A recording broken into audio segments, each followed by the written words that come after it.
किया जाए, किसको ना शामिल किया जाए। फिर बोलता है कि अगर इन केस आप डिटरमाइन नहीं कर पा रहे हो इन द टर्म्स, आप उसको इनवॉइस में नहीं दे पा रहे हो, तो उसके बाद उसने आपको कई सारे मेथड्स बताए क्या क्या चीज़ से फिर मानेंगे हम। आपकी इनवॉइस अगर नहीं है तो शॉर्ट रिकैप है, ठीक। अगर आपकी इनवॉइस नहीं है तो ओपन मार्केट वैल्यू मानेंगे, ठीक। अगर आपके पास ना इनवॉइस है ना आपका जो बेचने जा रहे हो उसकी कोई ओपन मार्केट वैल्यू है, तो किसको मानेंगे हम? तो उसको मानेंगे कि जो उस तरीके की सिमिलर कमोडिटी के रेट होंगे, ठीक है ना। मैंने एग्जांपल भी दिया था कि one variety of wheat which is very nearer to any other variety, तो जो दूसरी वैरायटी का रेट चल रहा होगा वो मान लेंगे।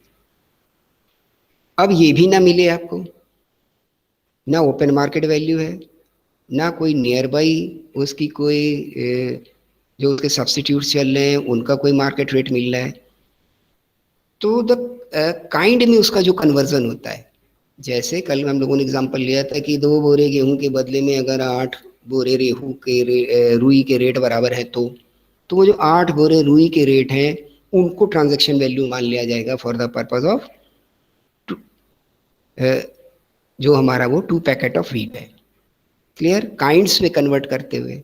अब ये भी नहीं मिलता है, तो फिर क्या बोलता है वो कि फिर जो आपका जो प्रोसीडिंग अफसर है, proper officer which is dealing with the situation, he can impose any transaction value on the डिस्क्रिएशन। वो उसके डिस्क्रिएशन पर है, अपने उसके पास कोई लॉजिक है जिनको वो लिखेगा कि इस कारण से इस कारण से ये रेट बनना चाहिए और लगा देगा आपके ऊपर, ठीक। अब दूसरे केसेस उसने डिस्कस किया मैन्युफैक्चरिंग से रिलेटेड। मैन्युफैक्चरिंग में भी अगर आप इनवॉइस नहीं दे पा रहे हो और ओपन मार्केट वैल्यू भी नहीं है, कुछ भी नहीं है, तो आपको क्या कर देना है, सिंपल एंड सिंपल, कि जो भी आपकी कॉस्ट प्राइस है उस पर 10% एक्सेस, 100 की चीज 110 की, means what ever the price multiply by the 110%, ये ट्रांजेक्शन वैल्यू बन जाएगी। क्लियर है? तो ये कुछ चीजें थी जो ट्रांजेक्शन वैल्यू के लिए आपको बताई गई। इनको सबको मिलाइएगा मत कि हर केस में ऐसा ही होता है। नॉर्मली कैसा होता है कि कुछ आइटम आपको बता दिए गए कि इनको जोड़ना है, कुछ बता दिए गए कि इनको हटाना है। मोस्ट ऑफ केसेस में, नॉर्मली बहुत सारे केसेस में, अधिकतर बोला जाए तो लगभग सारे केसेस में क्या होता है कि आपके पास वैल्यूज होती हैं, आपको केवल ये पता है किसको किसको जोड़ना है, किसको किसको हटाना है। पैकेजिंग पैकेजिंग एक हम लोगों ने एग्जांपल डिस्कस भी किया था। ये बड़े विचित्र केस हैं कि जिनमें आपको सामान के दाम ही नहीं पता चल पा रहे हैं, उनको कैसे डील किया जाएगा ये भी डिस्कस हो गया है। अब एक पॉइंट आपके लिए इसमें बच रहा है कि if you are in the services, और ये किस तरीके की सर्विसेज है, which are in relation of purchase और sale of foreign exchange, means you are involved in the business of converting or changing the money against the Indian national rupee, INR के against में। अगर आप किसी भी foreign currency को या INR को किसी फॉरेन करेंसी के अगेंस्ट में कन्वर्ट करने का आपका बिजनेस है, तो क्या GST या क्या ट्रांजैक्शन वैल्यू बनेगी? क्लियर? अगर आपका उससे कनेक्टेड बिजनेस है कि आप मनी कन्वर्जन के बिजनेस में हो, देन व्हाट शुड बी। तो सबसे पहले बोलता है कि the reference rate of RBI shall be applicable in the sale and purchase of any foreign currency against INR। Clear? बिल्कुल साधारण शब्दों में उसने बात की है। ये कुछ उसी तरीके की बात है कि इनवॉइस आप बनाओ और आपको हर चीज की वैल्यू पता हो, इतने का सामान है, इतना पैकेजिंग है, इतना डिस्काउंट दिया, इतना फलाना किया। ये बिल्कुल सिंपल उस तरीके की बात है कि हम इंडियन रुपी को डॉलर में कन्वर्ट कर रहे हैं, तो डॉलर का जो या इंडियन रुपये जो RBI रेफरेंस रेट दे, RBI जो reference rate they of INR against dollar, ठीक, इंडियन नेशनल रुपी का जो डॉलर के अगेंस्ट में ऑन दैट पर्टिकुलर डे और टाइम, क्योंकि तो टाइम के हिसाब से भी बदल रहे हैं, डे के हिसाब से भी बदल रहे हैं, तो जिस डेट को आपका ये ट्रांजेक्शन हो रहा है या सप्लाई जिसको मान रहे हैं हम वो हो रही है, तो इसमें जो भी रेफरेंस रेट RBI दे रहा है आपको, तो वो रेफरेंस रेट आप अप्लाई कर दीजिए और उनका डिफरेंस आपके लिए ट्रांजैक्शन वैल्यू है। क्लियर? क्लियर है बात?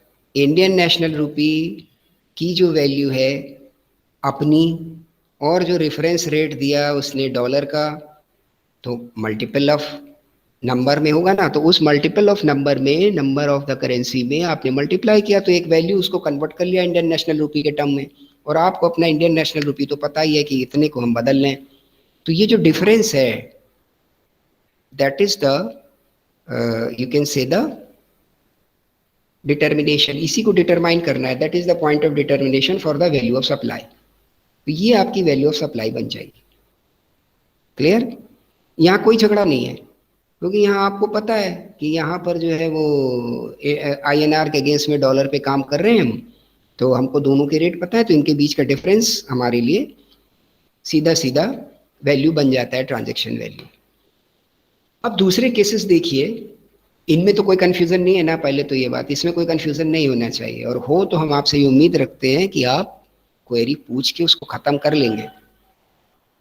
अब आगे क्या बात हो रही है कि if the reference rate of such currency is not provided और नॉट अपलिस्टेड बाय द RBI। कई सारी कंट्रीज और कई सारी तरीके की करेंसी ऐसी हैं कि जिनके कन्वर्जन रेट ही नहीं मिल रहे हैं आपको, RBI ने दिए नहीं। ठीक, तो एक जब फॉरेन करेंसी में डील होते हैं हम लोग, तो क्या करते हैं, आपने जब भी इंटरनेशनल ट्रेड में थोड़ा बहुत पढ़ा होगा, तो उसमें क्या होता है, उसमें आप देखते हो कि उसमें क्या होने लग जाता है कि आप ये देखते हो कि इन सच केसेस आप कोई एक दूसरी ऐसी करेंसी पिक करते हो कि जो दोनों के बीच में एक मध्यस्थ का काम करते हो और ट्रांसफर करा दे। जरा दिमाग में जोर डालिए इंटरनेशनल ट्रेड के केस में। आज just call of 1 or 2 minutes, तब तक आप इस पे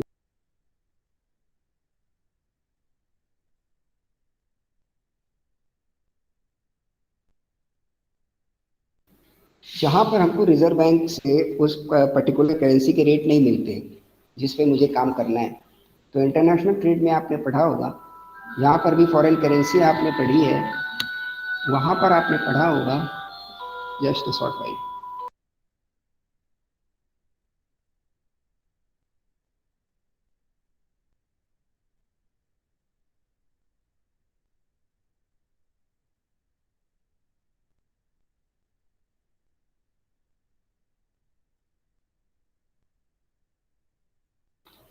जो आपने इंटरनेशनल ट्रेड में देखा होगा कि हम क्या करते हैं, एक ऐसी कॉमन करेंसी चूज कर लेते हैं कि जिसके पास दोनों के रेफरेंस रेट हैं या जो दोनों के साथ डील कर रही है। कॉमनली इस केस में आपके लिए अमेरिकन डॉलर इस्तेमाल होता है कि कोई ऐसी करेंसी के साथ हम डील कर रहे हैं कि जिसके रेफरेंस रेट RBI ने नहीं दिए, पर उसके रेफरेंस रेट कुछ डॉलर के साथ तो होंगे, because dollar you can say the global currency at present time. तो हमने क्या किया, डॉलर्स में उनसे बात कर ली कि आपके अधिकतर पेमेंट जो बाहर हो रहे हैं वो किस पे हो रहे हैं, डॉलर के अगेंस्ट। आपने अपनी INR को कन्वर्ट किया in the against the dollar, और उस करेंसी ने भी अपनी वैल्यूज को कन्वर्ट किया अगेंस्ट द डॉलर, और ये आपके बीच डीलिंग की बात हो गई है। ऐसे इंटरनेशनल ट्रेड हो जाती है। But in the case for finding the transaction value, अब आपके लिए मेथड क्या हो जाएगा यहाँ पर, क्योंकि अब आपको GST जानना है और उसकी वैल्यू जाननी है। तो इफ द रेफरेंस रेट आपकी RBI बताए, अगर ऐसी करेंसी है कि जिसका RBI के पास रेफरेंस रेट नहीं है, तो आपको क्या करना है, द वैल्यू जो भी आप, if not available by the RBI ने रेफरेंस रेट नहीं दिया, then the value shall be the 1% of the gross amount of INR provided और received by the person who is changing the money. अब वो इस झगड़े में पड़ेगा ही नहीं कि आप डॉलर से बदल लो कि किससे बदल लो, क्या बदल लो। वो बोलेगा आप इंडियन रुपी का क्वांटम बताओ मुझे, कितना कन्वर्ट होकर इंडियन रुपी मिल रहा है, या कितनी इंडियन रुपी को आप कन्वर्ट कर रहे हो। बहुत ध्यान से इन बातों को समझिएगा और लिख लीजिएगा। कहीं भी किसी इंटरव्यू या डिस्कशन में आपने इस तरीके की बातें बोल दी, तो it is going to be create a good impact on the person who is dealing with you.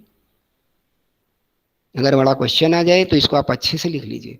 ये तुलना भी साथ में लिख दीजिए कि इंटरनेशनल ट्रेड में तो applicability, if the reference rate of RBI is not provided, we choose the currency which is dealing with both the currencies. Clear थी ना ये बात? A B दो करेंसी हैं, और बी का हमारा आरबीआई के पास कोई रेफरेंस रेट नहीं है, वो कन्वर्जन का कोई रेट आपको नहीं देता। तो इंटरनेशनल ट्रेड में आप क्या करोगे, एक सी करेंसी है किसी और कंट्री की जिसके पास ए का भी कन्वर्जन रेट है और बी का भी कन्वर्जन रेट है, तो ए बी मिलकर सी को एक मानक मान लेंगे कि हाँ मेरा पैसा सी में जितना बदलता है और आपका जितना बदलता है, यही एक आपस में एक्सचेंज रेट बन गया। इंटरनेशनल ट्रेड इस पे काम करते हैं। ठीक, तो सबसे ज्यादा एक्सेप्टेड डॉलर है, इसके बाद यूरो है। क्लियर है? तो इस तरीके से आपकी इंटरनेशनल ट्रेड तो हो जाती है। But if you are in the business of converting the money, अगर आप इसी धंधे में हैं कि आप केवल लोगों को कन्वर्जन की फैसिलिटी प्रोवाइड कराते हैं, तो पहला तो तरीका उसने बताया कि आरबीआई के रेफरेंस रेट के हिसाब से जो दो करेंसी के बीच का डिफरेंस होगा, that should be treated as the value of supply, और इस पर हम जीएसटी लगाएंगे। दूसरा उसने बोला कि अगर आपको मिलता ही नहीं है आरबीआई का रेफरेंस रेट, तो हम इस झगड़े में नहीं पड़ेंगे कि आपने डॉलर माना, कि आपने यूरो माना, कि आपने जैपनीज करेंसी को एक मीडियम माना। हम इस झगड़े में नहीं पड़ेंगे, आप किसी को भी मानिए, वो आप दोनों के बीच की बात है। हम इसमें पढ़ेंगे कि how much the quantum of Indian money is get converted, और how much of quantum of Indian money which is received. ये जो भारतीय रुपया है, ये कितना भेजा आपने, कितना बदला, या कितना बदल के हो गया। समझ आ रहा है? कितना बदल के हो गया, भले वो किसी और करेंसी के रेट में बड़ी उसकी कम वैल्यू हो या ज़्यादा वैल्यू हो, उससे भी मतलब नहीं है मुझे। हमें इससे मतलब है कि बाहर वाली करेंसी से आपने डील किया तो वो कन्वर्ट होके कितनी इंडियन रुपी बन गई। तो ये जो वैल्यू निकल के आई of the Indian rupee after conversion, इस वैल्यू का 1%, ये आपका क्या बनेगा, transaction value for the businesses which are dealing with the और providing the services of conversion of foreign exchanges, इसका 1%। और ये 1% के ऊपर फिर जो जीएसटी रेट्स होंगे वहां के, वो अप्लाई हो जाएंगे। क्लियर है? अच्छे से इसको दिमाग में दोहरा लीजिए जहां भी नोट किया, वरना दोबारा पूछ लीजिए। हम रुक रहे हैं 1 मिनट के लिए।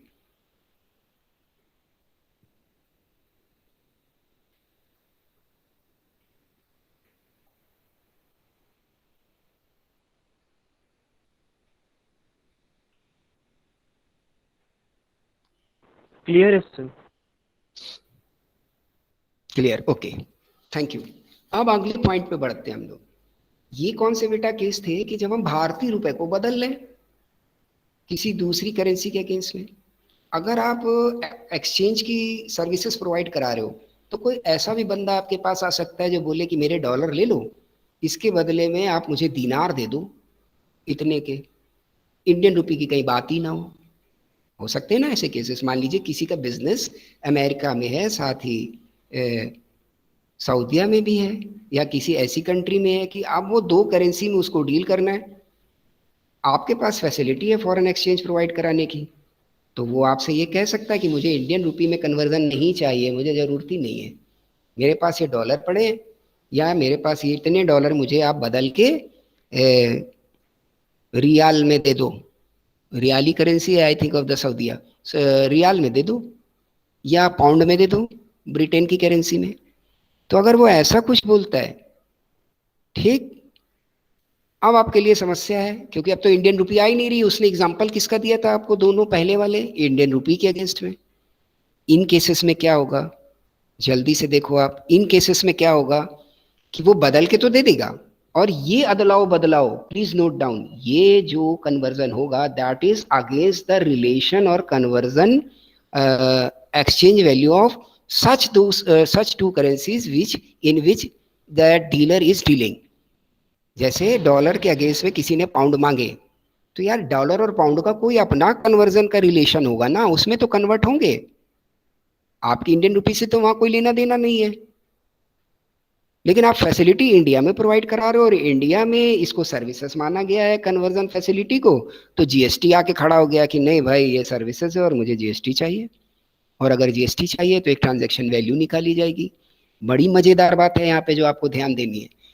वो बोलता है कि इस कन्वर्जन को आप इस तरीके से फील करना है आपको कि you are converting such two currencies into और अगेंस्ट इंडियन रुपीस, जबकि इंडियन रुपी तो उसने मांगी ही नहीं थी, पेमेंट ही नहीं हो रहा है। प्लीज वेरी केयरफुल, इस केस में इंडियन रुपी ना उसने मांगी ना इंडियन रुपी का कोई पेमेंट हो रहा है। अब वो बोलता क्या है आपसे कि अगर किसी ने डॉलर से पाउंड के अगेंस्ट में या पाउंड से डॉलर के अगेंस्ट में आपसे कन्वर्जन मांगा और आपने किया, तो जो एक्सचेंज रेट और the reference rate of RBI हैं, इनको अप्लाई करिए पाउंड और डॉलर के ऊपर अगेंस्ट आईएनआर, और जो डिफरेंस निकल के आए, such difference is the transaction value, such such difference is the value of supply for the purpose of GST। समझ आ रही है ये बात अच्छे से? फिर से दोहरा दूं, इसीलिए मैंने इस पॉइंट को या इस टॉपिक को कल थोड़ा आखिरी में छोड़ दिया था, मेरे पास 5 मिनट बच भी रहे थे तो भी, क्योंकि मुझे पता था कि इसको मैंने अगर पिक किया तो इसमें कई सारे इश्यूज आने शुरू हो जाएंगे। It need a separate discussion. ये बात समझ आ रही है? फिर से दोहरा देता हूं मैं। पहला एकदम सिंपल केस क्या था कि इंडियन करेंसी के अगेंस्ट में कोई ऐसी फॉरेन करेंसी में आप काम करें कि जिसके conversion rate, RBI reference rate आपके पास हो। झगड़ा खत्म। आपकी आईएनआर वर्सेस सच करेंसी का जो डिफरेंस है, वो डिफरेंस वैल्यू चाहे आप बदल के इंडिया ला रहे हो चाहे इंडिया से बाहर जा रहे हो, तो ये जो डिफरेंस है that should be treated as the value of supply for the purpose of GST. दूसरा केस उसने बोला कि ऐसी करेंसी के साथ आप डील कर रहे हो कि जिसके रेफरेंस रेट आरबीआई के पास है ही नहीं, इंडियन करेंसी बदली जा रही है लेकिन आरबीआई के पास रेट नहीं है उसके। तो मैंने उसका मॉडल भी आपको बता दिया कि इंटरनेशनल ट्रेड में फिर कोई एक कॉमन करेंसी आ जाती है, उसमें एक्सचेंज हो जाते हैं। तो वहां पर आपको क्या करना है, केवल इस पे ध्यान देना है कि what money is going to be converted. ये जो इंडियन आईएनआर है, ये आईएनआर है, इसको अगर आप किसी दूसरी करेंसी में बदल ले हो तो कितना बदला आपने, या जो बाहर से बदल के लाए वो कितना है, इसका 1% लगा दो। अब तीसरे पॉइंट की बात कर रहा है आपसे वो, कि ऐसी डील आप कर रहे हो कि जिसमें इंडियन करेंसी का लेना देना ही नहीं है। पहले की दोनों करेंसीज में इंडियन करेंसी का लेना देना था, ये डॉलर बदला जा रहा है पाउंड के अगेंस्ट, या कोई भी ऐसी दो करेंसी आपस में बदली जा रही है कि जहां इंडियन नेशनल रुपी इस्तेमाल नहीं हो रही है। ना आप इंडियन रुपी को बदल रहे हो, ना आप इंडियन रुपी में उस कन्वर्जन को चाह रहे हो। तब आपको क्या करना है, फिर से मैं दोहरा रहा हूं, बहुत ध्यान से सुनिए। उन दोनों करेंसीज का अगर आरबीआई का, अगर लगा हुआ है, अगर आरबीआई का रेफरेंस रेट है, तो उन दोनों करेंसीज को भले आप किसी तीसरी करेंसी के हिसाब से आपस में बदलें, किंतु for the purpose of calculation और determination of value of supply आपको करना क्या है कि उस आरबीआई रेफरेंस रेट के अगेंस्ट में आईएनआर की वैल्यू को आप निकालो, ये सोचते हुए कि आईएनआर को बदला गया है। ठीक, आप dollar multiply by INR number, फिर डॉलर को आपने पाउंड में कन्वर्ट किया तो उसकी आईएनआर निकालो, तो इनका भी तो कोई डिफरेंस आएगा, क्योंकि ये दोनों तो सेम होंगे नहीं। मेरे ख्याल से डॉलर 70-75 के आसपास चल रहा है, तो पाउंड 80 के ऊपर है, तो यही एक डिफरेंस बन गया। तो इसको इंडियन रुपी में कन्वर्ट करिए आप, और इसके बीच का जो डिफरेंस निकल के आए उस पर आपको क्या करना है, दैट शुड बी द, इसके ऊपर आपको 1% लगाना है, ये आपकी ट्रांजैक्शन वैल्यू बनेगी। ठीक, क्लियर हो रही है ये बात? Yes sir. तो ये बेटा बहुत ध्यान रखना है आपको, ठीक है? इस तरीके से फॉरेन करेंसीज को हम लोग डील करते हैं। और एक छोटा सा एग्जांपल इसका इसके आपके साथ डिस्कस कर लेते हैं, तो काफ़ी कुछ क्लियरिटी आपको और बढ़ जाएगी। अब अगला एक ऑप्शन है आपके पास, it is an option for the supplier of the services, the value in relation of the supply of foreign currency including money changing shall be deemed to be। ये तो उसने बता दिया आपको कैसे कैसे लगाना है, लेकिन एक साथ में छोटी छोटी शर्तें हैं, इनको आप नोट कर लीजिए। 1% of the gross amount of currency exchange for an amount up to 1 lakh rupees, ये जो भी आपने अदला बदला किया, ये उन केसेस में जहाँ पे आपके पास 1% लगा रहे हो आप, जहाँ पे 1% नहीं लगा रहे हो, सीधे सीधे रेफरेंस रेट में डिफरेंस में काम चल जा रहा है, तो कोई झगड़ा नहीं। जहाँ पे 1% लग रहा है, तो बोल रहा है कि 1 लाख रुपए तक की जो इंडियन करेंसी की वैल्यू है उस पर तो 1% लगाएंगे, but minimum to the subject of 250 rupees whichever is higher.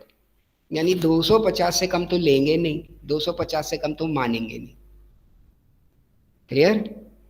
1% ही अगर 250 रुपए से कम है तो हम 250 रुपए को मान लेंगे ट्रांजेक्शन वैल्यू।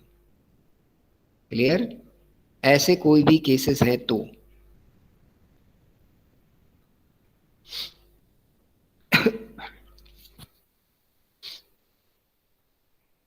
ठीक। Any doubt? एनी डाउट बेटा? No sir. ओके, तो इन पे बेटा जितना आप अब काम करके आगे बढ़ जाएंगे उतना ही आसान होगा आगे चलने के लिए, वरना तो फिर यार ये तो बढ़ता चला जाता है ना, फिर दिक्कत देना शुरू कर देगा। सो प्लीज थोड़ा इस पर आप लोग भी काम करते रहें। The value of supply in relation of booking of the tickets. अगर टिकट बुकिंग के बिजनेस में हैं आप, किस चीज के? ट्रेवल बाय एयर, और ट्रेवल एजेंट बुक कर रहा है तो सर्विस प्रोवाइड करा रहा है, तो इनकी वैल्यू कैसे निकाली जाएगी? This should be calculated as the 5% of the basic fare in case of domestic flights. लिखते चलिए इसको। And at the rate of 10% of basic fare in case of international bookings.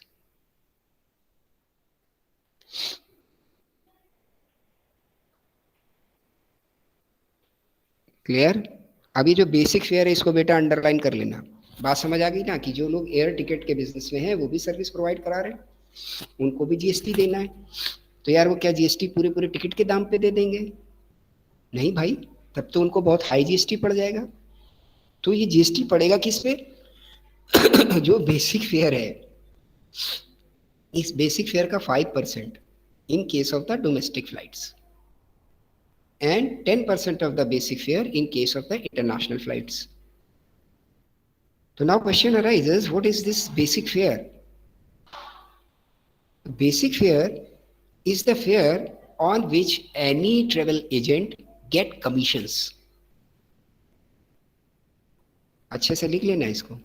हो सकता है आपके टिकट की दाम 2000 रुपए हो, इस 2000 रुपए में उन्होंने फूडिंग, लॉजिंग, चेक इन, इनके कुछ ब्रेकअप्स बना रखे हैं। अगर इनके ब्रेकअप्स बने हुए हैं तो ये बेसिक फेयर का हिस्सा नहीं है। एक अमाउंट लिखा होगा बेसिक फेयर 1500 रुपये, ये चेक इन का 200 रुपये, ये बोर्डिंग और उसका इसके 200 रुपये, ये कोई और एम्यूनिटी है इसके 100 रुपये। ऐसे करके 2000 की आपकी अगर कोई डोमेस्टिक एयर की टिकट बनी तो उसमें बेसिक फेयर क्या हो गया? 1500 रुपये। इस एग्जाम्पल को जो मैं डिस्कस कर रहा हूँ, इस 1500 रुपये के 5% की बात कर रहा है वो। क्लियर? ऐसे इंटरनेशनल फ्लाइट में भी टिकट्स में ब्रेकअप्स होते हैं कि कितनी होता है ना कि कई सारी कंपनीज बहुत सारी फैसिलिटी दे रही हैं, कुछ नहीं दे रही हैं, तो अब कस्टमर्स उसके ऊपर अट्रैक्ट होते हैं जो ज़्यादा अच्छी सर्विसेज दे रहे हैं। ठीक, जिनके यहाँ केयरिंग बड़ी अच्छी है तो इन सब पे कुछ अलग से पैसा खर्च होता है, इसके वो कुछ अलग से चार्जेस भी लगा सकते हैं अबव द बेसिक फेयर, और आपको तो कंपोजिट फेयर में पेमेंट कर देना है। और जो बुकिंग एजेंट है उसको कमीशन किस पे मिलता है? बेसिक फेयर पे। इसीलिए यहाँ पे उसने वो पॉइंट लिया कि बेसिक फेयर का 5% अगर हिंदुस्तान के अंदर की एयर टिकट बुक हुई है, डोमेस्टिक फ्लाइट, इंटरनेशनल फ्लाइट है, तो बेसिक फेयर का 10%, इसको हम मानेंगे transaction value for the purpose of calculation of GST. अच्छे से नोट कर लीजिए, कोई डाउट हो तो आप पूछते चल सकते हैं हमसे साथ ही साथ। Now next we are discussing, हम ये चाह रहे हैं कि ये सप्लाई से वैल्यू से रिलेटेड जो भी बातें हैं वो आज की क्लास में ख़त्म हो जाए। तो फर्दर जब हमारी मीटिंग हो तो उसमें ये टॉपिक ना बचे. Just hold for 1 minute. My battery is reducing. इसको चार्जिंग में लगा दूंगा. बैटरी.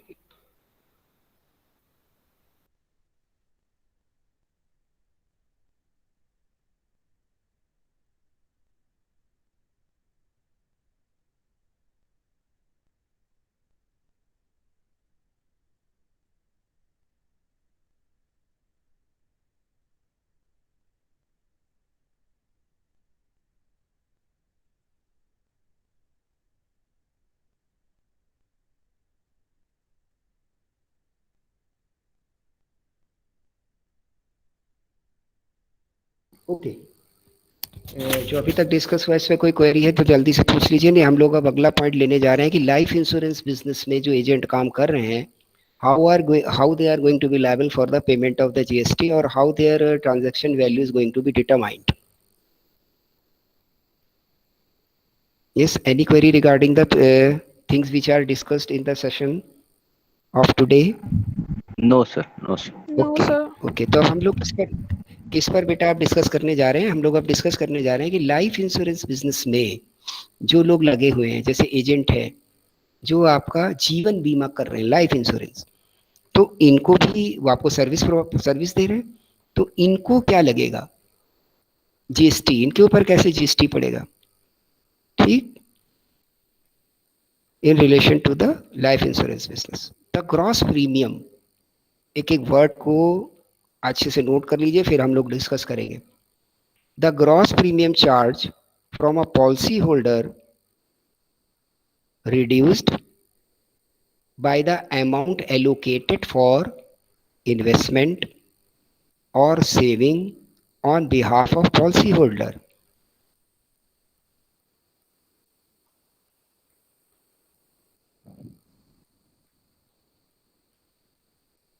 ठीक. ये तो एक उसने बेस बात लिख दी, पहले इसको ही डिस्कस कर लेते हैं. उसने बोला ग्रॉस प्रीमियम, तो पहले ये ग्रॉस प्रीमियम क्या है? First of all, what is the premium in the policies?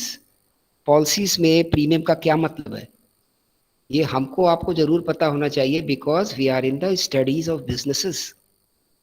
Business student हैं आप, तो ये प्रीमियम क्या दर्शाता है, क्या है ये प्रीमियम?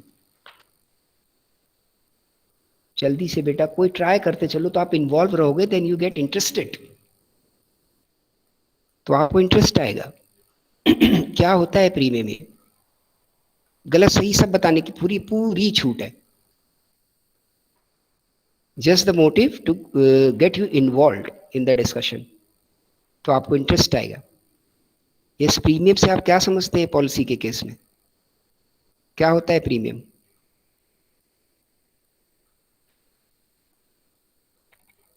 यार इनकम टैक्स पढ़ाए हो, उसमें तो एक सॉरी डिडक्शन और एग्जेम्पशन दोनों में एलआईसी और एलआईसी के प्रीमियम की बात हुई थी. मतलब सेक्शन पे. हाँ बोलिए, क्या बोलिए? सर इंश्योरेंस टाइप कुछ. इंश्योरेंस टाइप कुछ? ये तो सवाल से जवाब से ज्यादा सवाल लग रहा है मुझे. Insurance type. Sir insurance against any accident और एनी डैमेजेस. ओके. यस.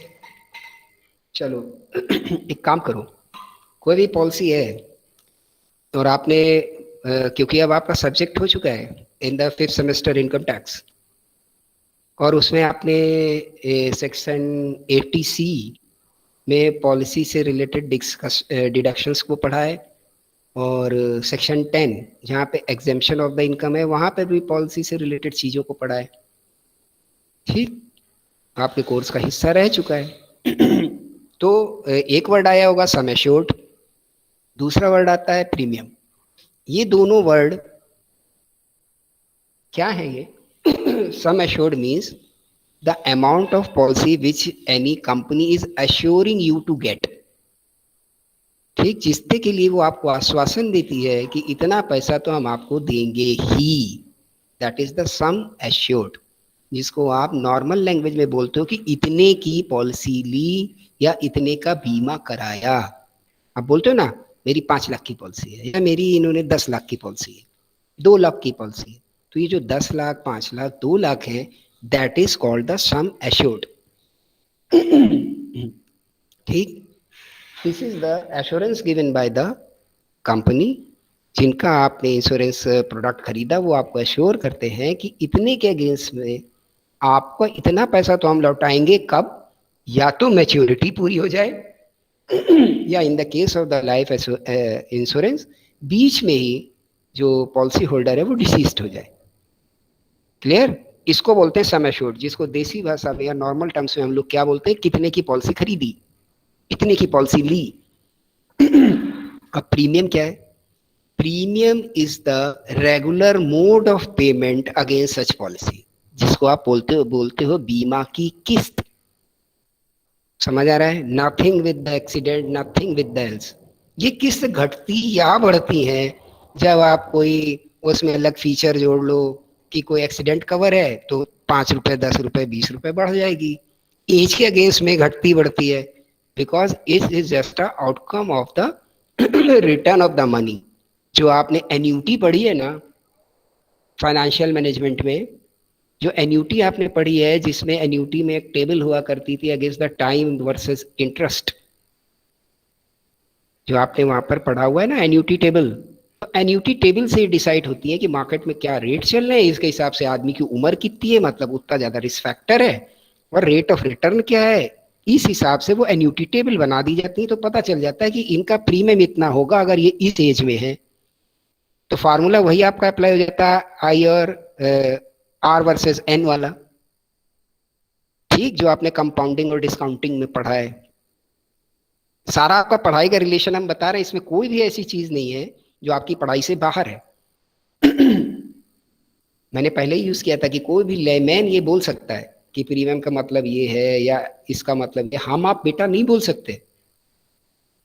हमने अगर उस पर ध्यान नहीं दिया है तो ये हमारी आपकी कमी हो सकती है, लेकिन ये सारी चीजें आपके कोर्स का हिस्सा होके निकल चुकी हैं। Again repeating. तो बात ये हो रही है कि सम एश्योर्ड आप जान गए, प्रीमियम आप जान गए। प्रीमियम वो किस्त है कि जो आपको क्या की, जो आपसे इंश्योरेंस कंपनी हर साल लेती है। बात यहां तक समझ आ गई? ये प्रीमियम का मतलब ये है।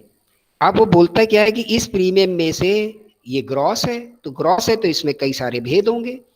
तो बोलता है कि इस ग्रॉस प्रीमियम में से वो हिस्सा हटा दो जो इन्वेस्टमेंट पर्पज से यूज किया जाना है, the amount allocated for investment और savings on behalf of the policy holder. यही तो लिखा है ना मैंने आपको।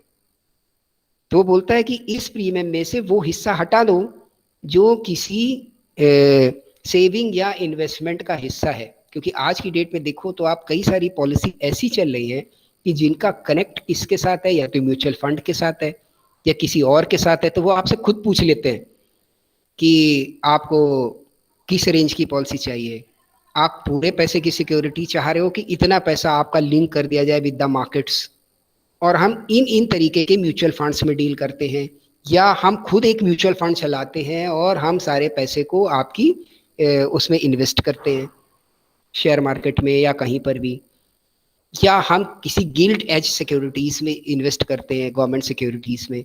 ऑप्शन भी आपसे वो ले सकते हैं।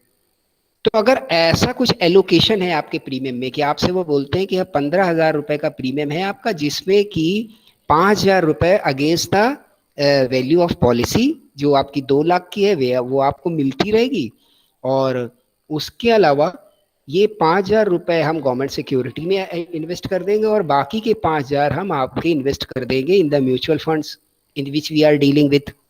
तो इनके returns as per the market conditions आपको मिलेंगे, और बाकी इतने की पॉलिसी है, इसके लिए इतना सम एश्योर्ड है।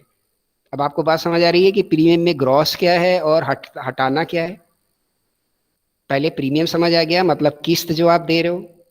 तो उस किस्त में, अब यार ये जो किस्त दे रहे हो, यही किस्त तो वो एजेंट कलेक्ट कर रहा है, इसी किस्त में उसे कुछ कमीशन मिल रहा होगा, उसी कमीशन को आप बनाओगे उसके जीएसटी का बेस। तो बोलता है कि जीएसटी की फाइंड आउट करने के लिए डिटर्मिनेशन वैल्यू क्या निकाली जाए कि what ever the premium collected amount should be separated which is for the investment or for the allocated for savings. अगर उसमें आपकी पॉलिसी में कंडीशन है कि इसमें इतने परसेंट अमाउंट सेविंग में जाएगा, इतने परसेंट अमाउंट जो है वो किसी दूसरे इन्वेस्टमेंट में जाएगा, तो उस अमाउंट को प्रीमियम में से हटा दीजिए आप। इसके बाद जो प्रीमियम बच रहा है, इतनी बात समझ आ गई ना? इसके बाद जो प्रीमियम बच रहा है, ये अंडरलाइन करना है आपको, इसका ट्रीटमेंट होगा। आप कैसे कैसे होगा वो हम लोग डिस्कस करने जा रहे हैं। मेरी बात समझ आई आप लोगों को? प्लीज इस पे रिस्पांस जरूर चाहिए मुझे, तब तो बात आगे बढ़ पाएगी, वरना जो लगेगा कि बस वन साइडेड है and communication of one sided is waste, nothing. yes, whatever discussed regarding the premium for the calculation of transaction value, is it clear? ये क्लियर हुआ बेटा? Yes sir. ठीक। तो ये जो ग्रॉस प्रीमियम है, इसमें से वो अमाउंट आपको हटा देने हैं जो सेविंग्स के लिए हैं या जो इन्वेस्टमेंट के लिए। तो अब जो प्रीमियम बच रहा है, इसमें से क्या ट्रांजैक्शन वैल्यू मानी जाए, ये अब हम लोग डिस्कस करने जा रहे हैं। फिर से दोहरा रहा हूं, ग्रॉस प्रीमियम माइनस इन्वेस्टमेंट और सेविंग्स एलोकेटेड अमाउंट, ये आप हटा दोगे तो जो अमाउंट बच रहा है उसके साथ क्या करना है, ये देखिए आप फटाफट से। If the policy is of the nature of single premium, then 10% of the single premium is charged from the policy holder। इसको बनाएंगे ट्रांजैक्शन वैल्यू और इस पे जीएसटी लगाएंगे। अब सिंगल प्रीमियम क्या है? कई इस तरीके की पॉलिसी इंश्योरेंस कंपनीज ला चुकी हैं जिनमें ये जो किस्त है वो आप हर साल छमाही तिमाही ना देकर एक बार दे दो, वन टाइम, बस एक बार इकट्ठा दे दो उनको, और उसके बाद वो 5 साल 10 साल 15 साल जो भी टेन्योर आप लेना चाहो वो टेन्योर ले लो। तो इसको बोलते हैं सिंगल प्रीमियम। तो उसने पहले आपको बताया कि ग्रॉस प्रीमियम में से ये हटाओ, फिर आपको बता रहा है कि अगर वो पॉलिसी सिंगल प्रीमियम नेचर की है तो 10% उसका shall be considered for the transaction value. Clear? ये बात क्लियर हो गई कि अगर वो सिंगल प्रीमियम नेचर की है तो इसमें से वो वाले अमाउंट हम लोग हटा दें, सेविंग और इन्वेस्टमेंट वाले, और जो बच रहा है उसके ऊपर 10% लगा दें। दूसरी बात बोलता है कि if this policy is of other natures, कि वो सिंगल प्रीमियम नेचर की नहीं है, वो या तो ईयरली पेमेंट की है या हाफ ईयरली पेमेंट की है या क्वार्टरली पेमेंट की है, तब आपको क्या करना है, first premium charge for the year, यानी जब उसने पॉलिसी ऑप्ट की तो जो पहली किस्त दी उसका 25%, पूरी साल की बात हो रही है, भले उसने पेमेंट 3-3 महीने में किए हैं तो वो 3-3 महीने वाले चारों बार जोड़ दीजिए, 6-6 महीने में किए हैं तो 2 बार जोड़ दीजिए, साल का प्रीमियम निकल के आएगा। साल के प्रीमियम का 25% ये ट्रांजैक्शन वैल्यू होगी।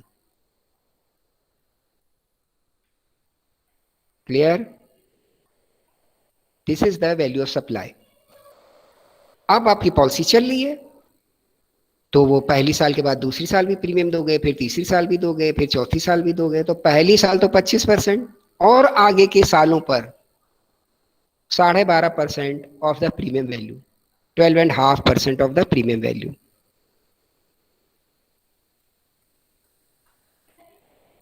क्लियर? क्लियर है? Yes sir. Yes, sir. Yes. ठीक। तो सर्विसेज से रिलेटेड आपका एक पॉइंट और अभी डिस्कस हुआ, that is the transaction value of the agents which in the insurance business. जो लोग इंश्योरेंस बिजनेस में हैं, इनका ट्रांजैक्शन वैल्यू कैसे निकले, क्योंकि अगर इनकी वैल्यू ऑफ सप्लाई निकलेगी तभी तो उन पर जीएसटी लग पाएगा। तो ये जो प्रीमियम की बेटा बात हुई है, ध्यान रखना, चाहे वो आप 10% लगाने वाले हो या 25% लगाने वाले हो या 12.5 लगाने वाले हो, ये सारा प्रीमियम वो ही प्रीमियम होगा कि जिसमें से इन्वेस्टमेंट और सेविंग का अगर अमाउंट एलोकेटेड है तो हटाने के बाद दोबारा तिबारा दोहरा दिया मैंने कि इसमें कंफ्यूजन मत रखिएगा बिल्कुल। पहले तो हटा ही देना है इन्वेस्टमेंट और उसका एरिया, इसके बाद जो वैल्यू बचे तो हमें ये देखना है कि क्या वो सिंगल प्रीमियम नेचर है, हाँ है तो 25% वैल्यू ऑफ सप्लाई। अगर सिंगल प्रीमियम नेचर नहीं है देन तो आपको क्या काम कर देना है फौरन, तब आपको क्या करना है कि पहले साल के प्रीमियम पे आपको लगाना है 25% और बाद के साल के प्रीमियम्स पे आपको लगाना है 12.5%। तो काफ़ी कुछ बातें डिस्कस हुई हैं आपके साथ में। Now take a quick look, क्योंकि आपको बीच बीच में हल्के रिवीजन की ज़रूरत है, मैं समझ रहा हूँ, क्योंकि ढेर सारे नए नए कॉन्सेप्ट और नई नई बातें आ रही हैं, तो ये आपके दिमाग पे हल्का हल्का जोर डाल रही होंगी। तो take your time of just 2 minutes, जितना भी आज डिस्कस हुआ है उसको एक बार दोहरा लीजिए। इस पे जो क्वेश्चन हो रहा है अगर बन रहा है तो उसको पूछ लीजिए, फिर हम लोग आगे बढ़ते हैं। Just for 2 minute break for your revision and query. अगर बनती है देन इट इज ओके, नहीं बनती है तो आप रिस्पॉन्स कर सकते हो, नहीं है पर अभी नहीं, 2 मिनट के बाद उसको आप रिवाइज करो फटाफट जो आज हुआ है।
Yes, have you any query?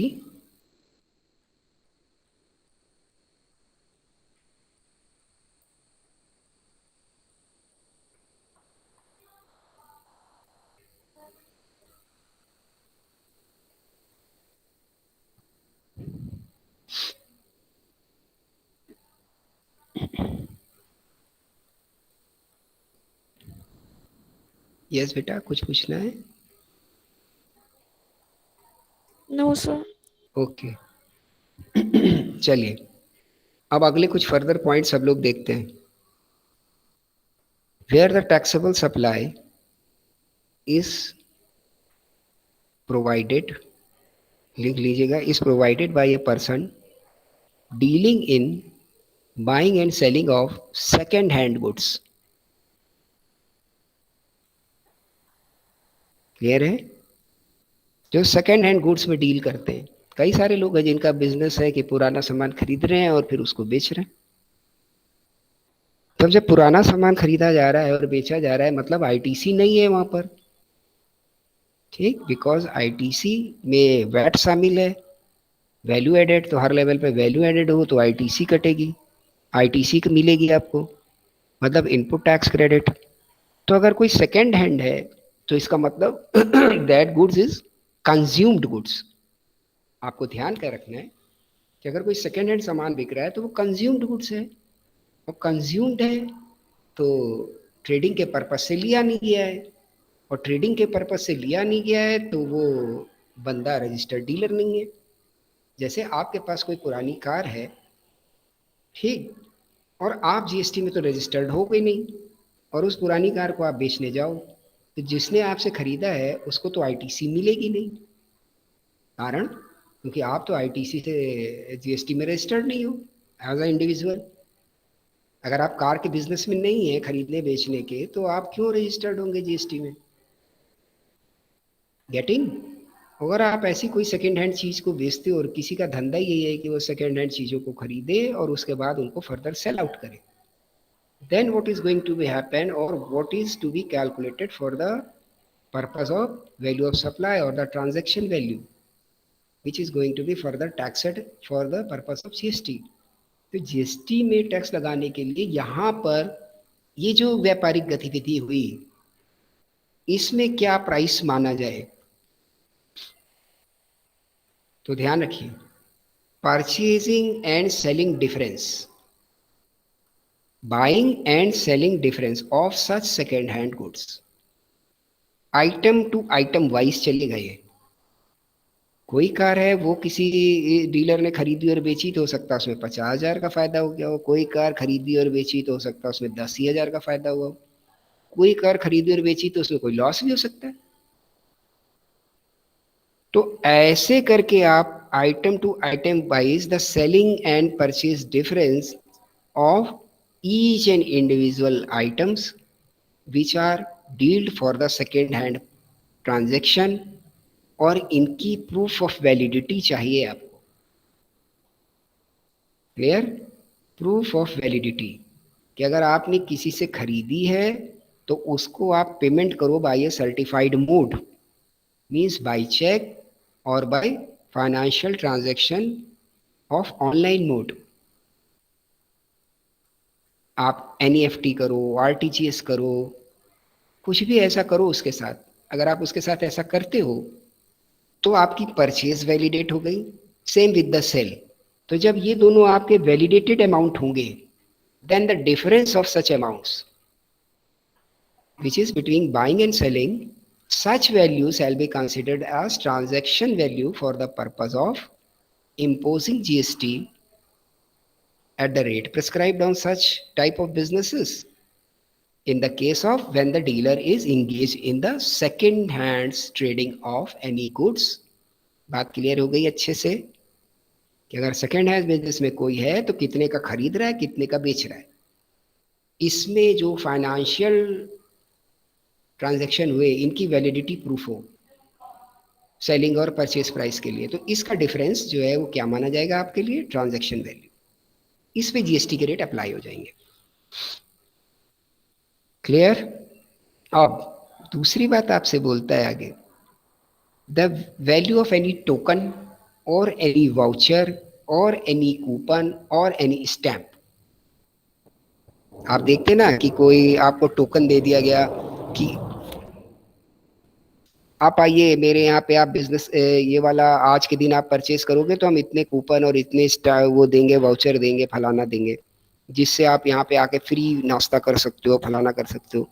तो ये जितनी भी चीजें हैं, value of any token, value of any voucher, value of any coupon, value of any stamp other than the postage stamp,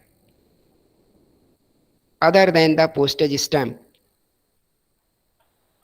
इन पर, इनको भी तो आपको कंसीडर करना है for the purpose of supply of goods और सर्विसेज।